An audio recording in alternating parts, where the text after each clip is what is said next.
आजकल हमारे देश का किसान बहुत दुखी है।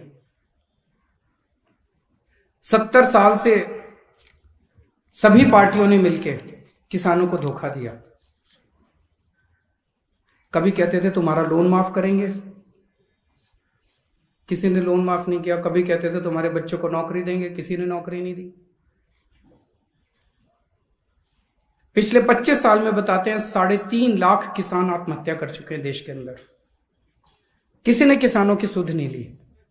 और अब ये जो तीनों बिल आए हैं, ये तीनों बिल एक तरह से किसानों से उनकी खेती छीन के इन 2-4 पूंजीपतियों को सौंप देंगे।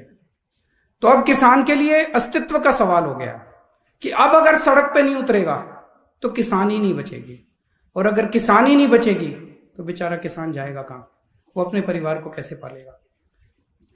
मैं कई बार सोचता हूं कि इतनी ठंड के अंदर किसान कैसे बैठे हैं। वो इसीलिए बैठे हैं क्योंकि अगर नहीं बैठेंगे तो फिर कुछ बचेगा ही नहीं उनका। 26 जनवरी को जो कुछ भी हुआ वो दुर्भाग्यपूर्ण था। जो हिंसा हुई वो दुर्भाग्यपूर्ण थी। जो भी उसके लिए जिम्मेदार हैं, और जो जिम्मेदार हैं वो जिस तरह से फर्जी केस पे केस लगा रहे हैं वो नहीं, जो भी उसके लिए असल में जिम्मेदार हैं, जो भी पार्टी उसके लिए असल में जिम्मेदार है, उसको सख्त से सख्त सजा मिलनी चाहिए।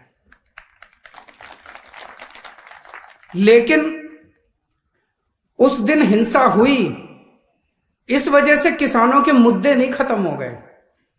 मुद्दे आज भी बरकरार है। जिस मुद्दों की वजह से वो 60 दिन से बेचारे बैठे हैं, वो मुद्दे नहीं खत्म हो गए।